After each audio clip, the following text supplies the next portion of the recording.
Friends, ನಿಮ್ಮೆಲ್ಲರಿಗೂ ಕೂಡ ನಿಮ್ಮದೇ ಆಗಿರ್ತಕ್ಕಂಥ ಯೂಟ್ಯೂಬ್ ಚಾನಲ್ ಸ್ಟಡಿ ವಿತ್ ಪರಶುರಾಮ್ಗೆ ಸ್ವಾಗತ ಅಂತ ಹೇಳ್ತಾ 8ನೇ ತರಗತಿ ಪ್ರಥಮ ಭಾಷೆ ಕನ್ನಡದಲ್ಲಿ ಎಸ್ಎ2 ಸಂಕಲನಾತ್ಮಕ ಮೌಲ್ಯಾಂಕನ 23/2026ಕ್ಕೆ ನಡೀತಾ ಇದೆ.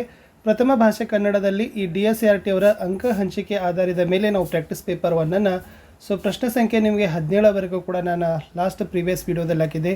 ಇವೆಲ್ಲ ಪ್ರಶ್ನೆಗಳನ್ನು ನಾನು ನಿಮ್ಗೆ ಏನು ಮಾಡಿದ್ದೆ ಲಾಸ್ಟ್ ಟೈಮಲ್ಲಿ ಹೇಳಿದ್ದೆ. ನೆಕ್ಸ್ಟ್ ಕಂಟಿನ್ಯೂ ಪಾರ್ಟನ್ನು ಈ ವಿಡಿಯೋದಲ್ಲಿ ತಂದಿದ್ದೀನಿ. ಇನ್ನೊಂದು ಪ್ರಶ್ನೆ ಪತ್ರಿಕೆ ಬರ್ತದೆ. ಖಂಡಿತವಾಗಿ ಇಷ್ಟು ನೋಡ್ಕೊಂಡು ಹೋದರೆ ನಿಮಗೆ ಒಳ್ಳೆಯ ಅಂಕಗಳು ಸಿಗ್ತವೆ. ವಿಡಿಯೋನ ಲೈಕ್, ಶೇರ್ ಮತ್ತು ಸಬ್ಸ್ಕ್ರೈಬ್ ಮಾಡೋದನ್ನು ಮಾತ್ರ ಮರೆಯದಿರಿ ಅಂತ ಹೇಳ್ತಾ ಲಾಸ್ಟ್ ಇಲ್ಲಿವರೆಗೂ ನಾವು ಮಾತ್ರಾಗನ ಆಧಾರಿತ ಕಂದ ಪದ್ಯವಾಗಿದೆ ಅಂತ ನೋಡಿದ್ದೀವಿ. ಇವಾಗ 18 ಹಿಡಿದ ಕಡೆಯ ಪ್ರಶ್ನೆವರೆಗೆ ಇದೆ.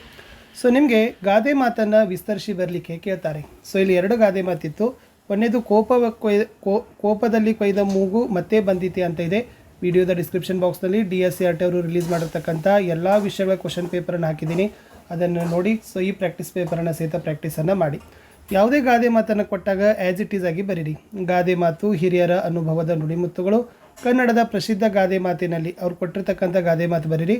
ಕೋಪದಲ್ಲೇ ಕೊಯ್ದು ಮೂಗು ಮತ್ತೆ ಬಂದಿತೆ ಎಂಬುದು ಒಂದು ಪ್ರಸಿದ್ಧ ಗಾದೆ ಮಾತು ಆಗಿದೆ. ಆವಾಗ ನೀವೇನು ಮಾಡಬೇಕಪ್ಪ ಅಂದ್ರೆ ಅರ್ಥ ಮಾಡಬೇಕು. ಇದರ ಅರ್ಥ ಏನದ?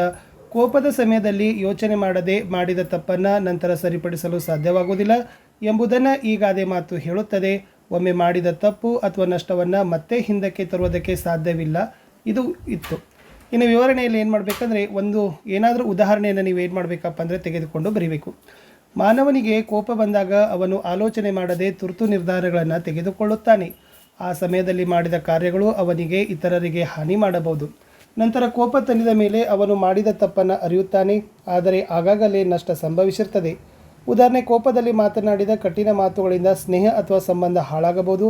ನಂತರ ಕ್ಷಮೆ ಕೇಳಿದರೂ ಹಿಂದಿನ ಸ್ಥಿತಿ ಸಂಪೂರ್ಣವಾಗಿ ಮರಳಿ ಬರದೇ ಇರಬಹುದು. ಅದೇ ರೀತಿ ಕೋಪದಲ್ಲಿ ತೆಗೆದುಕೊಂಡ ತಪ್ಪು ನಿರ್ಧಾರಗಳು ಜೀವನದಲ್ಲಿ ಸಮಸ್ಯೆಯನ್ನು ಉಂಟು ಮಾಡುತ್ತದೆ. ಆದ್ದರಿಂದ ಈ ಗಾದೆ ಕೋಪವನ್ನು ನಿಯಂತ್ರಿಸಿ ಯೋಚಿಸಿ ಮಾತನಾಡಬೇಕು ಮತ್ತು ಯೋಚಿಸಿ ಕೆಲಸ ಮಾಡಬೇಕು ಎಂಬ ಪಾಠವನ್ನು ಕೊಡ್ತದೆ. ಸ್ವಲ್ಪ ಸ್ಕ್ರೀನ್ಶಾಟ್ ತಗೊಳ್ರಿ. ಇನ್ನೂ ಒಂದು ಕೊಟ್ಟಿದ್ದೀನಿ, ಲಾಸ್ಟ್ ಸಾರಾಂಶವನ್ನು ಕೂಡ ಬರೆದಿದ್ದಾರೆ. ಕೋಪದಲ್ಲಿ ಕೊಯ್ದ ಮೂಗು ಮತ್ತೆ ಬಂದಿತೆ ಎಂಬ ಗಾದೆ ನಮಗೆ ಕೋಪದಲ್ಲಿ ತುರ್ತು ನಿರ್ಧಾರಗಳನ್ನು ತೆಗೆದುಕೊಳ್ಳಬಾರದು, ಶಾಂತವಾಗಿ ಯೋಚಿಸಿ ನಡೆದುಕೊಳ್ಳಬೇಕು ಎಂಬುದನ್ನು ತಿಳಿಸ್ತದೆ.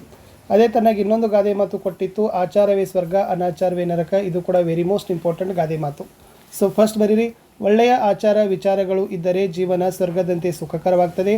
ಕೆಟ್ಟ ನಡೆ ನುಡಿ ಅನಾಚಾರ ಇದ್ದರೆ ಜೀವನ ನರಕದಂತೆ ದುಃಖಕರವಾಗ್ತದೆ. ಇದರದ್ದು ಕೂಡ ಒಂದು ವಿವರಣೆಯನ್ನು ಕೊಟ್ಟಿದ್ದಾರೆ. ಏನು ವಿವರಣೆ ಅಂದರೆ, ಮಾನವನ ಜೀವನದಲ್ಲಿ ಆಚಾರ ಮತ್ತು ಶಿಸ್ತು ತುಂಬ ಮುಖ್ಯ. ಹಿರಿಯರನ್ನು ಗೌರವಿಸೋದು, ಸತ್ಯವನ್ನು ಮಾತನಾಡೋದು, ಒಳ್ಳೆಯ ಕೆಲಸ ಮಾಡೋದು, ಶಿಸ್ತಿನಿಂದ ಬದುಕೋದು ಇವು ಒಳ್ಳೆಯ ಆಚಾರಗಳಾಗಿವೆ. ಇಂಥ ಗುಣಗಳನ್ನು ಹೊಂದಿರೋ ವ್ಯಕ್ತಿಗೆ ಎಲ್ಲರೂ ಗೌರವ ಕೊಡ್ತಾರೆ ಮತ್ತು ಅವನ ಜೀವನ ಸುಖಕರವಾಗಿರ್ತದೆ. ಆದರೆ ಸುಳ್ಳು ಹೇಳೋದು, ಕೆಟ್ಟ ಕೆಲಸ ಮಾಡೋದು, ಇತರರಿಗೆ ಹಾನಿ ಮಾಡೋದು, ಶಿಸ್ತು ಇಲ್ಲದೆ ಬದುಕೋದು ಇವೆಲ್ಲ ಅನಾಚಾರಗಳಾಗಿವೆ. ಇಂಥ ಕೆಟ್ಟ ಗುಣಗಳು ಇದ್ದರೆ ಸಮಾಜದಲ್ಲಿ ಗೌರವ ಕಡಿಮೆ ಆಗ್ತದೆ ಮತ್ತು ಜೀವನದಲ್ಲಿ ಸಮಸ್ಯೆಗಳು ಉಂಟಾಗ್ತವೆ. ಹೀಗಾಗಿ ಒಳ್ಳೆಯ ಆಚಾರಗಳನ್ನು ಪಾಲಿಸೋದ್ರಿಂದ ಜೀವನ ಸಂತೋಷದಿಂದ ಸಾಗ್ತದೆ. ಅನಾಚಾರದಿಂದ ಜೀವನ ಕಷ್ಟಕರವಾಗ್ತದೆ. ಒಟ್ಟಾರೆ ಸಾರಾಂಶ ಏನದಪ್ಪ ಅಂದ್ರೆ, ಆಚಾರವೇ ಸ್ವರ್ಗ ಅನಾಚಾರವೇ ನರಕ ಎಂಬ ಗಾದೆ ಒಳ್ಳೆಯ ನಡೆನುಡಿಗಳನ್ನು ಪಾಲಿಸಿದರೆ ಜೀವನ ಸುಖವಾಗ್ತದೆ. ಕೆಟ್ಟ ನುಡಿಗಳನ್ನು ನಡೆನುಡಿ ಅನುಸರಿಸಿದರೆ ಜೀವನ ದುಃಖಕರವಾಗಿರ್ತದೆ ಅಂತಕ್ಕಂಥ ಪಾಠ ಹೇಳ್ತದೆ ಅಂತ ಬರೆದ್ರೆ ಸಾಕು. ಪದ್ಯ ಪೂರ್ಣ ಮಾಡಿದ್ದೀವಿ. ಇದು ವೆರಿ ಇಂಪಾರ್ಟೆಂಟ್ ಇದೆ. ಪ್ರಜೆಂ ಪಾಲಿಸ ಹಿಡಿದು ಶ್ರೀ ಚನ್ನಸೋಮೇಶ್ವರ ಅವರಿಗಿದೆ. Very important. ಬಂದರೂ ಕೂಡ ಬರ್ಬೋದು ನಿಮ್ಮ ಎಕ್ಸಾಮಲ್ಲಿ. ಚೆನ್ನಾಗಿ ಪ್ರಾಕ್ಟೀಸ್ ಮಾಡಿ. ಪ್ರಜೆಂ ಪಾಲಿಸ ಬೊಲ್ಲಡ ತನ್ನ ರಸಂ ಕೈ ಎಸೆ ಮಾಡದ ಮಿಡಿದು ಶ್ರೀ ಚನ್ನಸೋಮೇಶ್ವರ ಅವರಿಗೆ ವೆರಿ ಇಂಪಾರ್ಟೆಂಟ್ ಇತ್ತು. ಓಕೆನಾ. ಇನ್ನು ಇದು ಕೂಡ ಪದ್ಯದಲ್ಲಿ ಅಡಕವಾಗಿರೋ ಮೌಲ್ಯ ಇದೆ ರಾಮಧ್ಯಾನ ಚರಿತದಿಂದ. ಬಂದರೂ ಬರ್ಬೋದು.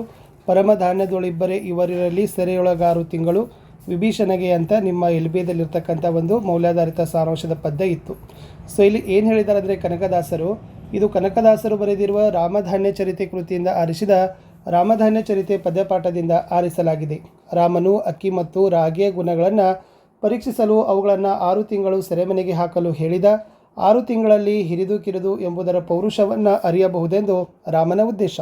6 ತಿಂಗಳ ನಂತರ ರಾಗಿ ಮತ್ತು ಭತ್ತವನ್ನು ಅಯೋಧ್ಯೆಗೆ ಕರೆಸಿಕೊಳ್ಳುವುದಾಗಿ ಹೇಳಿ ತನ್ನ ಪ್ರಯಾಣವನ್ನು ಮುಂದುವರಿಸಿದ. 6 ತಿಂಗಳಲ್ಲಿ ಅಕ್ಕಿ ತನ್ನ ಕಳೆಯನ್ನು ಕಳೆದುಕೊಂಡಿತು, ರಾಗಿ ಅದೇ ಗುಣವನ್ನು ಇಟ್ಟುಕೊಂಡಿತು. ಆದ್ದರಿಂದಲೇ ರಾಗಿ ರಾಮಧಾನ್ಯ ಎಂಬ ಹೆಸರನ್ನು ಪಡೆಯಿತು. ಇಲ್ಲಿ ರಾಮನು ಅಕ್ಕಿ ಮತ್ತು ರಾಗಿಯ ಗುಣವನ್ನು ಪರೀಕ್ಷಿಸಲು 6 ತಿಂಗಳು ಸೆರೆಮನೆಗೆ ಹಾಕಲು ಹೇಳಿದ. ಅವು ಹಿರಿದು ಕಿರಿದು ಎಂಬುದರ ಪೌರುಷವನ್ನು ಅರಿಯಬಹುದೆಂಬುದೇ ಇಲ್ಲಿ ಅಡಕವಾಗಿರುವ ಮೌಲ್ಯವಾಗಿದೆ ಅಂತ ಇತ್ತು. ಇದನ್ನು ಸ್ವಲ್ಪ ಚೆನ್ನಾಗಿ ನೋಡ್ಕೊಡ್ರಿ. ನೆಕ್ಸ್ಟ್ ನಾನು ಏನು ಮಾಡಿದ್ದೆ ಅಂದರೆ ಡಾಕ್ಟರ್ ಬಿ ಆರ್ ಅಂಬೇಡ್ಕರ್ ಅವ್ರ ಬಗ್ಗೆನೇ ಒಂದು ಗದ್ಯ ಭಾಗ ಕೊಟ್ಟಿದ್ದೆ. ಈ ಗದ್ಯ ಭಾಗ ಓದಿ 2 ಪ್ರಶ್ನೆಗಳಿಗೆ ಉತ್ತರಗಳನ್ನು ಬರೀಬೇಕಿತ್ತು. ಆಲ್ರೆಡಿ ಈಸಿ ಇರ್ತದೆ. ಮೇಲೆ ಒಂದು ಕಡೆ ಪ್ಯಾಸೇಜ್ಗೆ ಒಂದು ಇರ್ತದೆ, ಕೆಳಗಡೆ ಒಂದು ಪ್ಯಾಸೇಜ್ಗೆ ಒಂದು ಇರ್ತದೆ. ಆರಾಮಾಗಿ 4 ಮಾರ್ಕ್ಸ್ ನೀವೇನು ಮಾಡ್ತೀರಿ, ಪಡಿತೀರಿ. ಇನ್ನು ಪತ್ರಕ್ಕೆ ನೋಡಿ. ಸೊ ಪತ್ರದಲ್ಲಿ ನಾನು ಏನು ಕೊಟ್ಟಿದ್ದೀನಿ ಅಂದರೆ, ನಿಮ್ಮನ್ನು ಬಾಳೆ ಹೊಸೂರಿನ ಸರ್ಕಾರಿ ಪ್ರೌಢಶಾಲೆ ವಿದ್ಯಾರ್ಥಿ ಮಹಾವೀರ ಅಂತ ಭಾವಿಸಿ ನಿಮ್ಮ ಗ್ರಾಮಕ್ಕೆ ಸರ್ಕಾರಿ ಪದವಿ ಪೂರ್ವ ಕಾಲೇಜು ಮಂಜೂರು ಮಾಡಿ ಕೋರುವಂತೆ ಸ್ಥಳೀಯ ಶಾಸಕರಿಗೆ ಒಂದು ಮನವಿ ಪತ್ರವನ್ನು ಬರೀರಿ ಅಂತ ಕೊಟ್ಟಿತ್ತು. ಸೊ ದಿನಾಂಕ 20-3-2026 ಇಂದ ಮಹಾವೀರ 8ನೇ ತರಗತಿ ಸರ್ಕಾರಿ ಪ್ರೌಢಶಾಲೆ ಬಾಳೆ ಹೊಸೂರು ಇವರಿಗೆ ಮಾನ್ಯ ಶಾಸಕರು ಸಿರಹಟ್ಟಿ ಮತಕ್ಷೇತ್ರ ಮಾನ್ಯರೇ. ವಿಷಯ ಪದವಿ ಪೂರ್ವ ಕಾಲೇಜು ಮಂಜೂರು ಮಾಡಿಕೊಡುವಂತೆ ಕೋರಿ.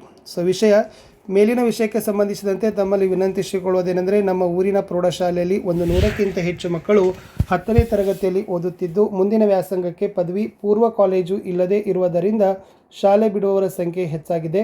ತಾವು ಕೂಡಲೇ ಕಾಳಜಿಯನ್ನು ವಹಿಸಿ ಸರ್ಕಾರಿ ಪದವಿ ಪೂರ್ವ ಕಾಲೇಜು ಮಂಜೂರು ಮಾಡಿಕೊಡಬೇಕಾಗಿ ವಿನಂತಿ. ವಂದನೆಗಳೊಂದಿಗೆ ಇಂತಿ ನಿಮ್ಮ ವಿಶ್ವಾಸಿ ಮಹಾವೀರ. ಪರ ವಿಳಾಸ ಮಾನ್ಯ ಶಾಸಕರು ಶಿರಹಟ್ಟಿ ಮತಕ್ಷೇತ್ರ ಅಂತ ಬರೆದ್ರೇ ನಿಮಗೆ ಕಂಪ್ಲೀಟಾಗಿ ಮಾರ್ಕ್ಸನ್ನು ಕೊಡ್ತಾರೆ. ಇದನ್ನು ನೀಟಾಗಿ ಇದನ್ನು ಏನು ಮಾಡಿ ಅಂದರೆ ಮನವಿ ಪತ್ರವನ್ನು ಬರೆಯೋದನ್ನು ಕಲ್ಕೊಡ್ರಿ.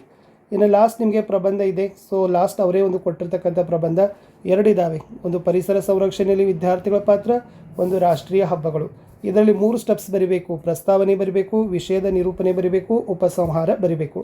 ಸೊ ನಾನು ಇದೇ ತೊಗೊಂಡಿದ್ದೀನಿ, ಪರಿಸರ ಸಂರಕ್ಷಣೆಯಲ್ಲಿ ವಿದ್ಯಾರ್ಥಿಗಳ ಪಾತ್ರ. ನೋಡ್ಕೊಂಡು ಬರೋಣ. ಪ್ರಸ್ತಾವನೆ. ಪರಿಸರವು ನಮ್ಮ ಜೀವನದ ಮೂಲ ಆಧಾರವಾಗಿದೆ. ಗಾಳಿ, ನೀರು, ಮಣ್ಣು, ಮರಗಳು ಮತ್ತು ಪ್ರಾಣಿಗಳು ಸೇರಿ ಪರಿಸರವನ್ನು ರಚಿಸ್ತವೆ. ಪರಿಸರವು ಸ್ವಚ್ಛವಾಗಿದ್ದರೆ ಮಾನವನ ಜೀವನ ಆರೋಗ್ಯಕರವಾಗಿರ್ತದೆ. ಆದರೆ ಇತ್ತೀಚಿನ ಕಾಲದಲ್ಲಿ ಮಾಲಿನ್ಯ ಮತ್ತು ಅರಣ್ಯ ನಾಶದಿಂದ ಪರಿಸರಕ್ಕೆ ಅಪಾಯ ಉಂಟಾಗಿದೆ. ಆದ್ದರಿಂದ ಪರಿಸರವನ್ನು ಕಾಪಾಡೋದು ಪ್ರತಿಯೊಬ್ಬರ ಕರ್ತವ್ಯವಾಗಿದೆ. ಇದು ಪ್ರಸ್ತಾವನೆ ಅಥವಾ ಪೀಠಿಕೆಯಲ್ಲಿತ್ತು. ಇನ್ನು ವಿಷಯದ ನಿರೂಪಣೆ ನೋಡಿ. ಪರಿಸರ ಸಂರಕ್ಷಣೆಯಲ್ಲಿ ವಿದ್ಯಾರ್ಥಿಗಳ ಪಾತ್ರ ಬಹಳ ಮಹತ್ವದ್ದಾಗಿದೆ. ವಿದ್ಯಾರ್ಥಿಗಳು ಮರಗಳನ್ನು ನೆಟ್ಟು ಅವುಗಳನ್ನು ಸಂರಕ್ಷಿಸುವ ಮೂಲಕ ಪ್ರಕೃತಿಯನ್ನು ರಕ್ಷಿಸಬಹುದು. ಶಾಲೆ ಮತ್ತು ಮನೆಯ ಸುತ್ತಮುತ್ತ ಸ್ವಚ್ಛತೆ ಕಾಯ್ದುಕೊಳ್ಳೋದು ಕೂಡ ವಿದ್ಯಾರ್ಥಿಗಳ ಜವಾಬ್ದಾರಿ. ಪ್ಲಾಸ್ಟಿಕ್ ಬಳಕೆಯನ್ನು ಕಡಿಮೆ ಮಾಡೋದು, ಕಸವನ್ನು ಸರಿಯಾದ ಸ್ಥಳದಲ್ಲಿ ಹಾಕೋದು ಪರಿಸರ ರಕ್ಷಣೆಗೆ ಸಹಾಯಕವಾಗಿದೆ. ವಿದ್ಯಾರ್ಥಿಗಳು ನೀರನ್ನು ವ್ಯರ್ಥ ಮಾಡದೇ ಬಳಸಬೇಕು. ಅಗತ್ಯವಿರುವಷ್ಟೇ ವಿದ್ಯುತ್ ಬಳಸುವ ಮೂಲಕ ಶಕ್ತಿಯನ್ನು ಉಳಿಸಬಹುದು. ಪರಿಸರದ ಮಹತ್ವವನ್ನು ಇತರರಿಗೆ ತಿಳಿಸುವುದರಿಂದ ಸಮಾಜದಲ್ಲಿಯೂ ಜಾಗೃತಿ ಮೂಡುತ್ತದೆ. ಪರಿಸರ ದಿನಾಚರಣೆ ಮತ್ತು ಸ್ವಚ್ಛತಾ ಕಾರ್ಯಕ್ರಮಗಳಲ್ಲಿ ವಿದ್ಯಾರ್ಥಿಗಳು ಸಕ್ರಿಯವಾಗಿ ಭಾಗವಹಿಸಬೇಕು. ಲಾಸ್ಟ್ ಸ್ಟೆಪ್ ಬರೀಬೇಕು, ಉಪಸಂಹಾರ. ಏನು ಬರೀಬೇಕಾಗಿತ್ತಪ್ಪ ಅಂತಂದ್ರೆ, ಹೀಗಾಗಿ ವಿದ್ಯಾರ್ಥಿಗಳು ಸಣ್ಣ ಸಣ್ಣ ಕೆಲಸಗಳ ಮೂಲಕ ಪರಿಸರವನ್ನು ಕಾಪಾಡಲು ಸಹಾಯ ಮಾಡಬಹುದು. ಹಸಿರು ಮತ್ತು ಸ್ವಚ್ಛ ಪರಿಸರವನ್ನು ನಿರ್ಮಿಸುವಲ್ಲಿ ವಿದ್ಯಾರ್ಥಿಗಳ ಪಾತ್ರ ಮಹತ್ವದ್ದಾಗಿದೆ ಅಂತ ಬರೆದ್ರೆ ಪ್ರಬಂಧ ಕಂಪ್ಲೀಟ್ ಆಗ್ತದೆ. ಇಷ್ಟು ನಾನು ಏನು ಮಾಡಿದೆ, ಈ ಮಾಡೆಲ್ ಕ್ವಶನ್ ಪೇಪರ್ನ ನಿಮಗೆ ಕೊಟ್ಟಿದ್ದೆ. ಇನ್ನೊಂದು ಮಾಡೆಲ್ ಕ್ವಶನ್ ಪೇಪರ್ ಬರುತ್ತೆ. ಸೊ ಇನ್ನೂ 1-2 ಆದರೂ ಕೂಡ ಆರಾಮಾಗಿ ಕೊಡ್ತೀವಿ. ಇಷ್ಟೆಲ್ಲ ಓದ್ಕೊಂಡು ಹೋದರೆ ಖಂಡಿತವಾಗಿ ನಿಮಗೆ ಪ್ಯಾಟರ್ನು ಗೊತ್ತಾಗ್ತದೆ, ಅಂಕಗಳು ಸಿಗ್ತವೆ ಅಂತ ಹೇಳ್ತಾ ಲೈಕ್, ಶೇರ್ ಮತ್ತು ಸಬ್ಸ್ಕ್ರೈಬ್ ಮಾಡೋದನ್ನು ಮಾತ್ರ ಮರೆಯದಿರಿ. ಬಾಯ್.